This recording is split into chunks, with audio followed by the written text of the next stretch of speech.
Okay. Wow. I'm nervous actually. Don't be. I'm serious. I am. Cause I'm I'm fascinated by very little things. Like when I mean little, like not yeah. Like I'm I'm fascinated by or how do I construct this? Not a lot of things fascinate me, Mm. right?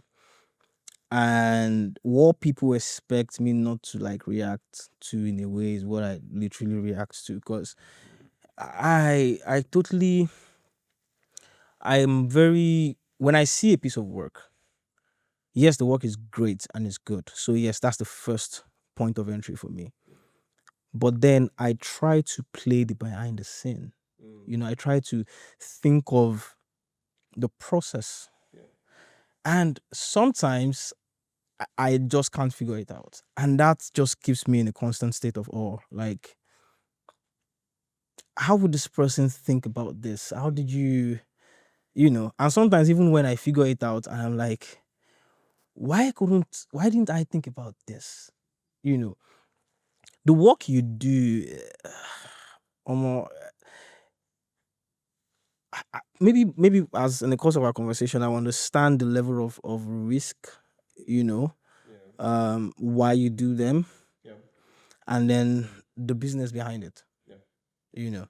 So yes, but yeah, let me quickly, welcome guys. This is another episode of Great Talk podcast, where we talk about the business of creativity, and we do that by bringing in fascinating, interesting, amazing people that play major roles. And I'm saying major not because they are all in the news or all that, but there are things that are actually affecting and shifting the culture. Things that people probably don't dare to do. We bring them here, we have them share their experiences, and you get to see the industry through their eyes, through their words, through their own lenses and all that. And hopefully you're able to learn one or two things and then see that the business of creativity is actually a serious business. It's not a side thing, it's not a no future ambition industry. It's actually a very serious thing. And today I have someone that I never could imagine in a million years that would agree to be on this podcast because of the kind of work he does and where he's been and the things he continues to do. Ladies and gentlemen, welcome Malik Afegbua. And yes, welcome Malik. Thank you so Thank much you. for doing Thank you this. for Thank you, having thank you, me. thank you so much. It's a privilege to be here. Thank you so much. Malik, tell us about yourself. Well, that's gonna be long, but let me try um to shorten the story. I'm a storyteller Okay. across different mediums of expression. So I've been through different phases in my life where I was wearing a particular hat, maybe a film director, a producer, an artist, literally a fashion designer as Oh, well. But everything boils down to storytelling for me because I realized I was doing everything not just because of I was trying to make money from it, because I was actually trying to like tell a story, okay. one way or the other. And every story I tell is very intentional to something, basically rooted an identity. But when I realized the backbone for everything I do is literally storytelling, I became very fluid in the mediums that I use. So I don't just box myself into one particular, what will I call it? Medium of expression. Medium of expression, so I'm always fluid. So no matter I just look at it as a problem. How can I solve that problem? So I find myself learning new things every time. Every time. I find myself researching about something new. I'm already researching about 10 years from now, about technology, about communication. And that's what I've always been doing. So I'm always kind of prepared. So I'm mostly, I'll call myself a futurist because I like to live in that space and see how to tell stories like that. Wow, that's interesting. And the keyword here, you've said a lot of lovely things, but keyword here is a futurist. And why do you think it's important to look into the future and to prep yourself for the future as a creative? If you look at history, look at how everything grows, look at how we've evolved. There's always an upward movement of, evolution. There's always something that is changing. There's always something that has been upgraded. And as human beings, I feel like we need to do the same. But we don't have to wait for our surrounding or things to be upgraded before we are upgraded. If you think about films that we watch, all the sci-fi films that we've seen from the past, all the technology we're seeing today. Yeah. That means something inspired our thought process. What was that inspiration? So I'm very much like you when I think about what's behind that thought process. Interesting. Why are you doing this? What informed the decision? How do you do it? What were you like? What was the state of mind while you were doing it? Before you were doing it, after you did it? Everything always comes through my head. So when I'm doing something, no matter what I'm doing, it's very, very intentional. That's why I don't do a lot of commercial work. I do some, but not a lot of them, because it has to resonate with what I'm telling. Okay. If it's a film, if it's a commercial, if the story doesn't really go with me, except maybe I was very broke at that period. Okay. But I have the luxury. Let me not say luxury.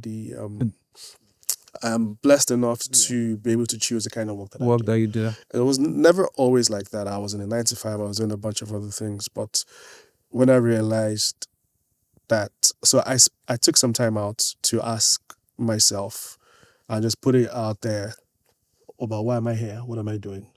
Why am I really here? What am I supposed to really do? Am I supposed to just come work, pay bills, and go? I had to literally just figure it out. Nigeria can make you think like that. But when I figured it out, that's the end. Like, literally, no matter how risky it is, I'm doing it if it makes sense. That's some guts, That's Yeah. So on this podcast, I would say that I know people use the word father for like the beginning of something, the starting of something. But I also think that the word father shouldn't necessarily be like the beginning.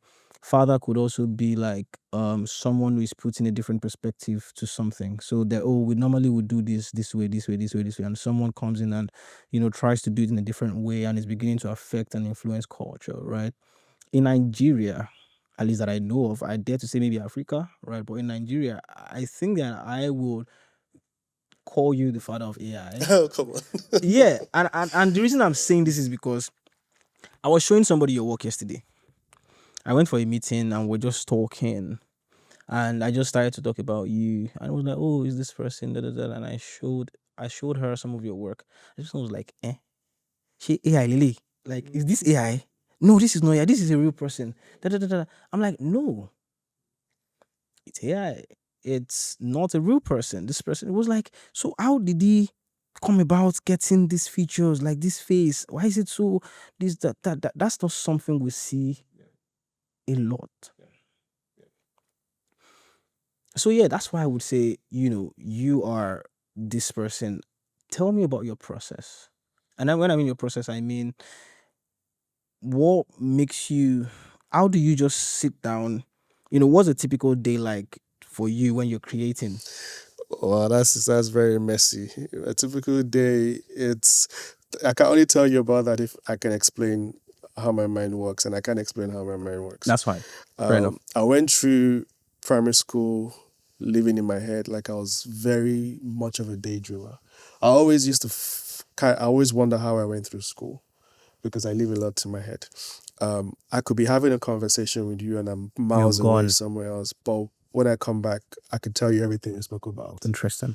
I can multitask, and I don't know how I do it. I just somehow know I just did it. I'm one of those that I don't have to read a lot before I could pass an exam. Oh, interesting. Somehow I'm getting it. Sometimes I'm remembering it. That's been for me. Like, I remember when I was in school, I schooled in the UK, and I had a friend then that was also Nigerian. I want to go partying then while I was in school, and he sees me, and I'm like, I tell him, look, I don't think you should be partying with me, because I know what I'm doing. Yeah. Like, no matter how you see me having fun, I'm good. I don't panic. I don't have anxiety of, this exam or that exam, because somehow I get it. Yeah. And I told him, but he thought I was just, because he would always see me, he would never see me studying. Yeah. But I studied. But there's a time I don't have to study. It wasn't like the other, like every the other others, person in a sense. And I remember he had a carryover or something, and I had like your fault, and that was also my realization that, okay, actually this is true, because I went to school in Nigeria before I went to school abroad. I even schooled in Unilag for a year, and while I was there, I didn't really like I wasn't the school person. I was more of like I was a model. I was a club boy. I was doing everything apart from schooling. From schooling. But and then I didn't even realize how much I could assimilate stuff until when I moved abroad and everything was different. You can't act the way you're acting here over there. You have to study. Yeah. So I found it. But when I started to study, I didn't need to study a lot. But when I just got it and I just did what I did and it was fine. So it's the same with my process when it comes to creating stuff. I've always wanted to create something. I'm a film buff. There's no film you could mention or series that I probably would have seen. The Rookie? Yes, like literally everything. That's what I spend my spare time doing. I don't do any other thing. Why do you do that? Is it that you enjoy movies or because of the work you do? I think it is a mix of both. Okay. I enjoy very good stories. I always think about how do you even come about that story. Recommend one movie to me. For instance, the Dune. If you've seen Dune, not the film, the series. If you've seen it, if you've seen Man in the High Castle, if you've seen, I'm sure you must have seen Westworld. No, I haven't. Oh, okay. You So I should find Westworld. Yes, find Westworld. Okay. Find Man in the High Castle. Okay. Find I'm sure you must have seen From. No. Okay, check out all these things. Blacklist? No, Blacklist is even basic compared to... Are you serious? Compared to all these things. These are stories I thought Blacklist was... no, well, no offense to the makers, but when you watch all these things that I have mentioned, you would see that there's a thought process behind the writing and there's a research behind that thought process. Oh, yeah. You understand? Yeah, that's what you're saying. I'm always wondering, how do you even get to that space? So when I create stuff, I remember during COVID, it was just myself and my wife. She was pregnant with my first son. And it was most of the time she was asleep. And I'm by myself. And no friends, nothing. And because it was COVID, everybody was locked down. Lockdown, yeah. So I gave myself a challenge that I heard there's nothing new under the sun. There's no original story. I want to write original stories. And I did. That was my challenge. And I wrote 4 original stories, 2 films, 2 long-wind series that... Just recently, someone in China or Korea did something similar to one of the stories. I'm like, God, that was never done before. It was about oxygen and some other things. So I just challenged myself, and I knew that you can do things if you really set your mind to it. So when I always think about writing stories like that, I'll try to think about how can I even produce the stories in the first place? How can I bring this to life? And that was my stumbling block from all those times. Okay, yeah, maybe one day I'll get the attention of someone in Hollywood or something, or get a big, angel investor or whatever. That was just me. Let me just keep writing. So not too long from that, because I'd already experimented with virtual reality, augmented reality, all those things. I was already researching about artificial intelligence. I never thought it would be anything like this today. But I felt like, okay, this is something that is maybe possible in the next 20, 30 years, that we could tell stories by, using algorithms and all of that. I didn't know just a few years down the line. But I kept researching. I was reading white papers all the time. I was on YouTube watching, videos. Then I found something called GAN, which is it's like generative AI, but it's not generative AI. Quite different from it. Way before generative AI, but you could also use AI to create images online with codecs. Then, because I was already there, I already knew about all the new technologies that were coming out. I'm waiting for a tech like I'm waiting for a movie premiere. I'm counting down, because I've seen the papers from the universities or from the scientists that are writing it. I knew all the scientists' names. I knew all the engineers. I was following them.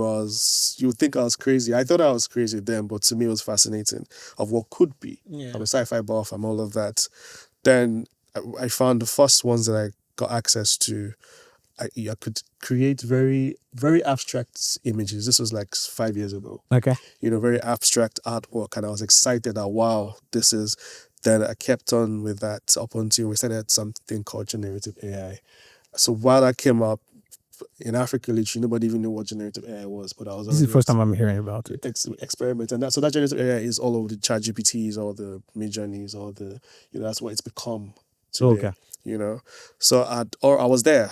So for me, I started to experiment on how to use this technology to tell better stories. Because I'm a film director, I'm a TV commercial director as well. I started to use it for my storyboards, for my professional work, because I was doing a lot of professional work. But I will now cut down time of storyboarding with this thing, and it was working for me. And I was like, wow, I found something great. I never knew that I'll actually be able to tell stories with this thing. Mm. That's how it started.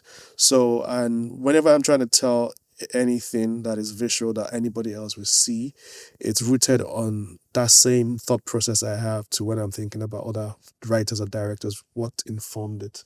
And what was the research behind that information? So when I'm thinking of a problem, I go and research about that problem. About that problem. I know about the histories, I know about the pros and cons, the loopholes, everything. So when I'm talking about it, from a perspective that is well rounded, then I pick an angle of that perspective and I just explore Wow. based on my opinions. And Yeah. my opinions are always based off of one medium. It could be sound design. I have some sound designs I've never even done, shown everybody. Like it could be sound design that you're just listening, closing your eyes and experiencing a journey. And that's how I think. It doesn't have to be film, or it's just expressive and it's just storytelling. So that's why. So for me, AI was a medium, and I felt like, wow, this is the medium right now, because I could literally create something that does not exist. Even if there are no references, I could find a way to make it exist because that technology is there. So mostly rooted behind identity, culture, history, about who we are as well. Man, I'm blown away because the amount of work, and then you see maybe just a 1 minute clip, you don't know that there's hours of research, hours of having to. Man, when was a turning point for you? For me, it was 2023. Cause and for me, I didn't even like it was crazy. I never thought that would be what would change the trajectory of my life. Oh, On the past 15 years prior to that, 14, 15 prior to that, I was one of the people that agencies would send me their brief. I'll send them a pitch deck. They are bidding between between war, myself and yeah, all yeah, those other things. people, yeah. I'm doing day and nights, perfecting my pitch, perfecting my directing, my writers, my directors pitch, everything, and it was crazy. Like after, and I thought that okay, maybe I'll do a great commercial or do a great film and everything would change or something. I never knew that it'd be what I'll wake up one morning and just do on my iPad that would change everything. So and that was the Elder series, and the Elder series was me putting. So I found a problem. I found like older people were not represented in anywhere, In pop culture and culture, yeah, I generally. culture generally, and I'm Yeah. like, okay, what can I do about this? And what's even now enhanced that information was my closeness to my mother, very close to my mom, before she passed away, Wow. and That's yours in she, peace. so yeah, and I remember when she was traveling back to the States, because she lived in the States. I could not see her. I had meetings, I had this, but my family went to see her before they went to the airport, and I could not see her, and that was the last time I spoke to her, literally. Just said goodbyes and all of that. Don't worry, when you come back or when I go or something, we'll see all of that. But she didn't even get to the state before all of Wow. what happened. She Oh. had an heart attack on the plane. Landed in ATL. Like she passed away for 5 minutes. They revived her. Then she had oxygen in her brain. So and that's it just went downhill Oh from wow, there. so sorry about that. So because of the memory I was trying to preserve about her, very happy person, healthiest person that you could ever find. So even the heart thing was not genetic or anything. It was a Yeah. complication from the COVID Oh, I vaccine. see. So it was unexpected. Like she was the healthiest She person was you could good, find. yeah. Like nothing, all of that. So I could not deal with it. That was the last thing. I can Like she wasn't imagine. sick, nothing. So I didn't want to go into a place of depression because it was easy. It would have been easy for me to do that. Yeah. What I do sometimes is therapy. My kind of therapy is art. I just create. You're talking about art as your therapy. Yes. So I've always done art as my therapy that I never show anybody. I have an iPhone in my house that is filled with all my artwork that I've just done for therapies. No one has ever seen them. Oh. I've always done it because it was for me. I didn't classify myself as an artist. I was just expressing myself. But I didn't know that that's how every artist, kind of expresses. But Yeah. this time, because what I was doing was actually helping me. I was creating older people in spaces that we don't see them, in being happy, excited, euphoric. And it was helping. Then I said to myself, okay, maybe I should share this with the Shit. world. Okay. That was what happened. And so one morning I woke up and I was just feeling some kind of way. Then I just, what I do is after, all the divisions and everything, I go to my home office. I have an office in my house. Either I'm on my computer or my iPad, or I used to have a projector just to think about something I did. But this time, something just came to my head that I haven't really seen. Why do older people look? Why is this perception about when you're old, you have to look a certain You way? have to look a certain You have way. to act a certain way. Yeah. Then I checked online, do we have fashion shows for older people? No, I didn't see anything, nothing. Maybe you would have a feature once in a while with one older person on the runway or something. There was nothing. Did all the research I could to find references that I could use to nothing. So, okay, let's do something about it. And that's what I did. So I created everything on my iPad. Initially, I was getting very bad images. Went to my computer, did some more things, Photoshop, a bunch of other things, trained LLMs, to understand our culture, our heritage, who we are, because so you it had to was train biased. the algorithm in a I sense. had to, exactly, because it was biased. It was heavily biased because And that's AI, because of the information available online. exactly, is trained on the global north, not the global south, Oh, I which is see. a big I see. problem. So that means Africa was a part of that conversation. Ah, It's just interesting. based on general public mass media that is always bad news. Yeah, like the what's it called? Unilever thingy about poverty. Exactly. Kwashoko Exactly. And, yeah. Those kind of things. Yeah. And it's funny enough, it's still almost like that, but it's getting better. Then I realized because we don't own technology, we don't own all these data sets. Okay, maybe that's the problem. So I trained it with my own data set. I have a lot of data from my work that I do that I actually own. And that's what I did. So I created all these images based off of that, and when jogging or went walking around my estate, when I came back, my devices were dead, my iPad was dead, and it was fully charged. I didn't know it was from notifications. Like when I opened it, and Was I it initially blowing up? it was blowing up, and I just only posted it on LinkedIn, not even Instagram or anything. I'm like, okay, this is LinkedIn. Nobody cares on Yeah, LinkedIn. nobody really cares about LinkedIn. But it was like almost 20K views in almost 2 hours. I'm like, what is going on? And comment. Okay, let me post it on Instagram, and I posted it on Instagram. And then That boom. was the end. Some American celebrities posted it asking, who is this? Where is this? Shade Room carried it. Before I knew it's CNN, BBC, Al Jazeera, everybody was in my DMs, my GQ magazine, Elle magazine, Essence, like every single media. So I didn't even know how to process it. What is going on? What is happening? Like it has not ended.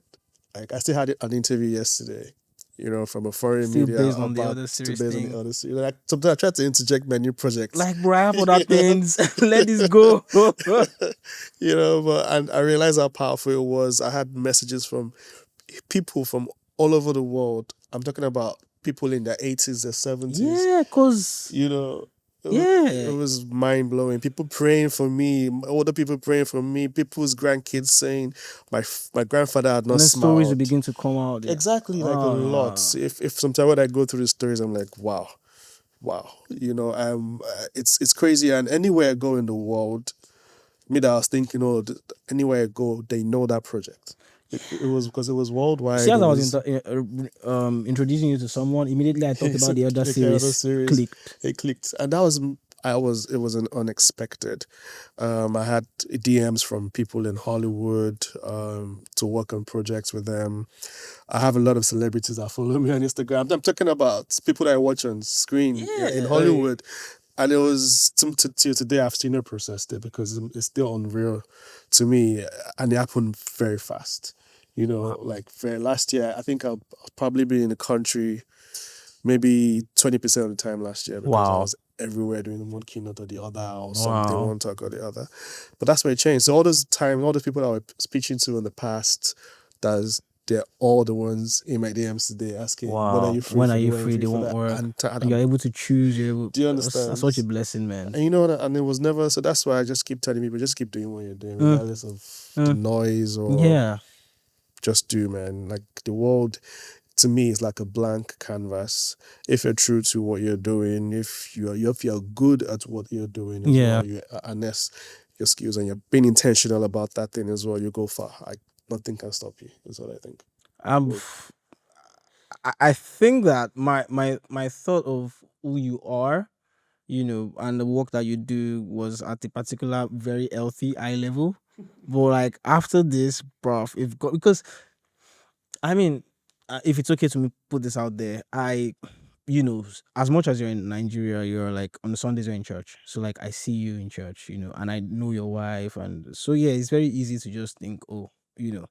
But and that's why things like this, like platforms, maybe not platforms, yeah, but are very, very like important because people wouldn't know this. And I don't know if you have anybody under your wing that you're like mentoring or teaching stuff. Yeah, Oh. I do. I have quite a few people actually. Okay.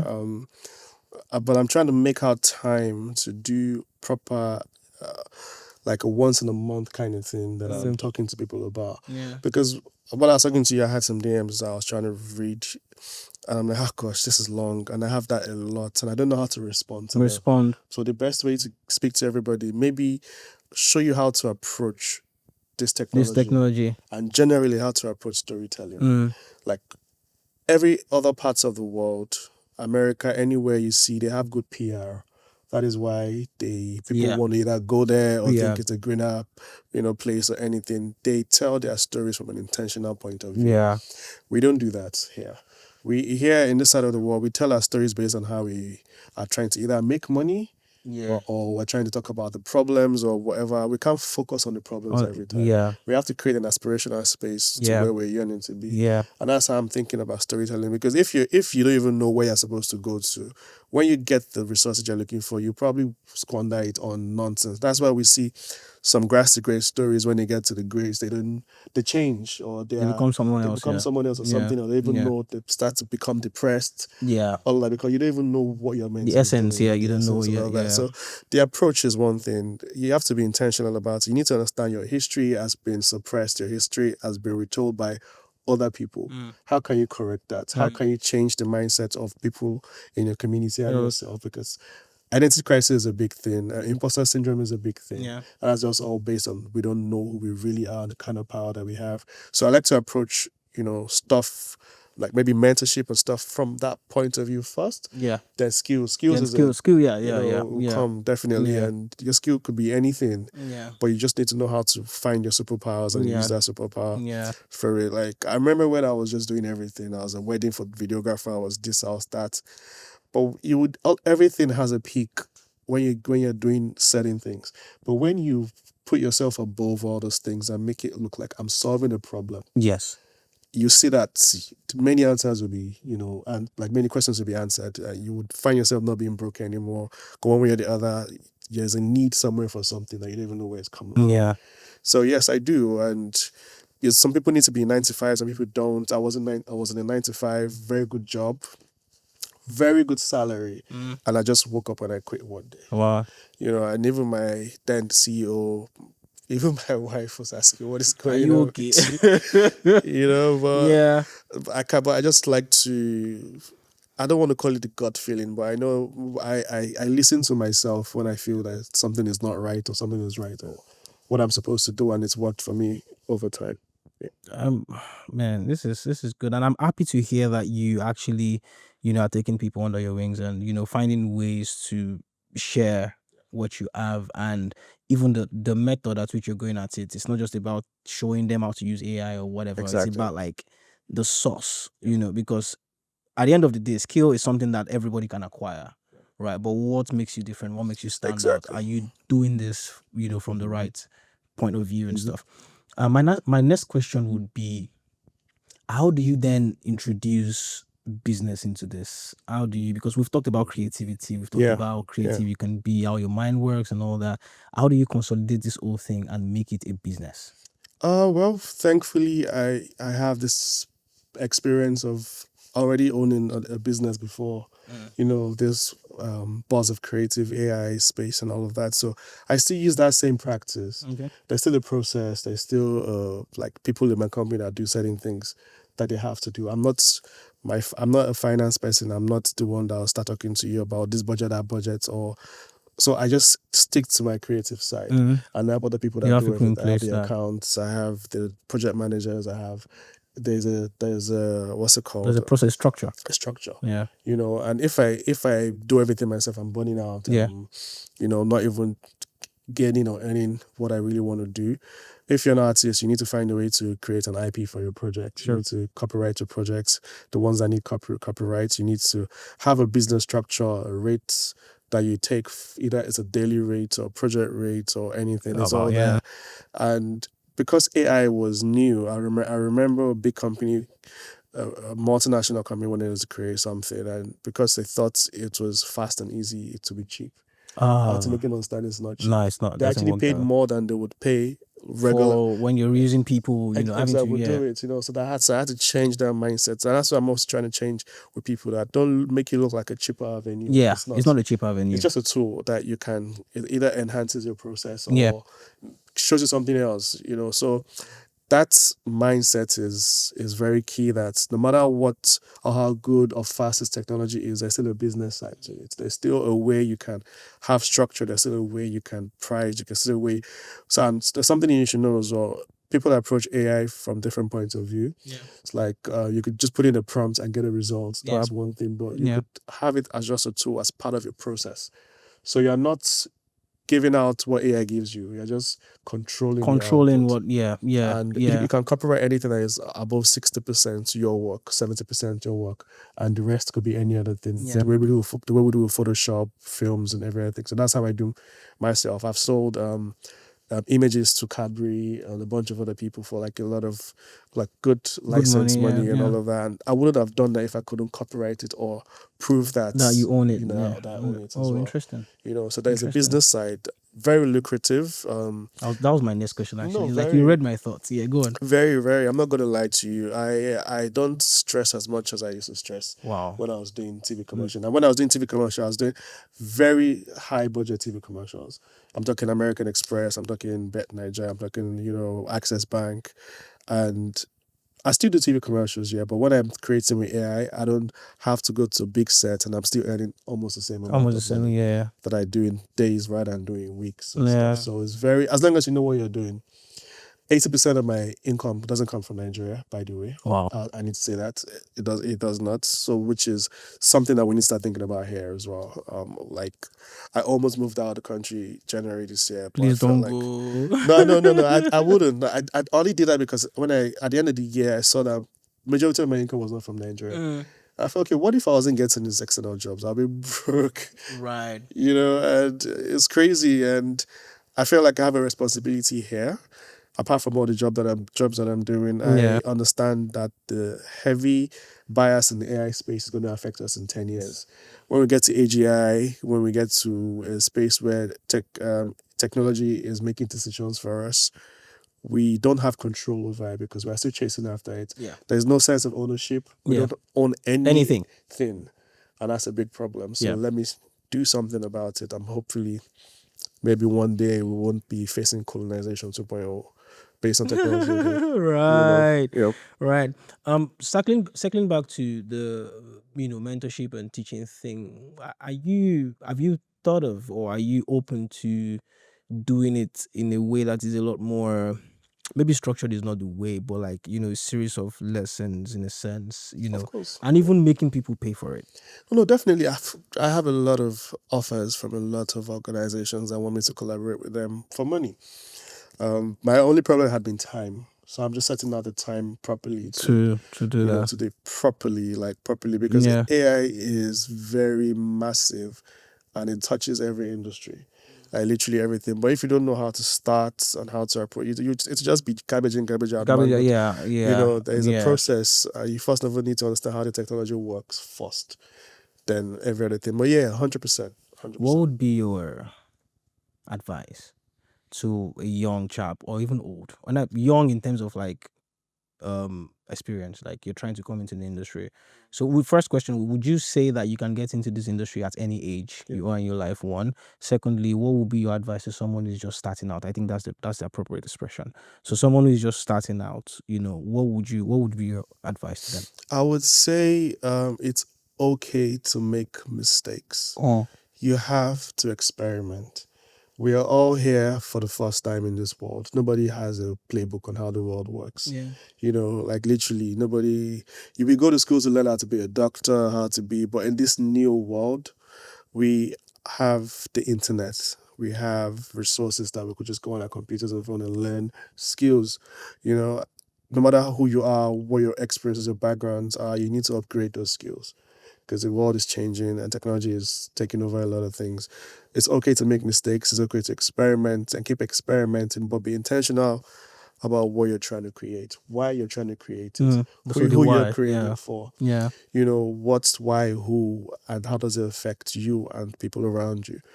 If you can answer all those questions, put some money aside, you find out that somehow money would attach itself to it. So there's value and then money comes. Exactly. Value attracts money, basically. Exactly. But if you're not being intentional, it's just be a facade. You go fast. Come fast, go fast, and you don't really want that to happen. You want something that is valuable and would last forever, if I could put it that way. Yeah. So most of what I do is mostly rooted in that lasting forever kind of thing, legacy. Yeah. So experiment is just keep doing. Nobody's gonna flog you or say, "Oh, what are you?" Nah, just keep doing it. Like, that's what I keep saying. That you find yourself from those experimentations on what you do. Wow. Thank you so much. The last bit of this conversation is what we call the grit game. And of course, like I always say, grit is synonymous to hustle. Yeah. Right. What if you were not doing this? What else would you have been doing? Or what would you do? The most random answer, you probably would be wondering why I must have been. Maybe I wouldn't, because having to talk to you now, I really now shock me. I would have probably been a comedian. Yeah, because I think I'm funny. Exactly. You see, look at your face. See, look at your face, right? No. Because you don't talk a lot. Or maybe I don't know you that much. I don't actually know, but when I do, I have a very sharp mouth and it's very bad. So yes, I need to talk to you. Really? Yeah. Oh wow. Yeah. Interesting. I have very fast comebacks, like fastest. Wow. Okay. So comedy. Yeah, probably being, because I find myself, if I want to be funny, I am funny. That's nice. That's good to know. That's good to know. That's good to know. Because again, like I said, like I have some second, third level access to you, but you just come in and go out. You just on your own, and then I'm like, who is this guy? Hearing this now, I can't place it. I know. I can't. I know. But again, thank you so much, Malik, for coming, for doing this for us.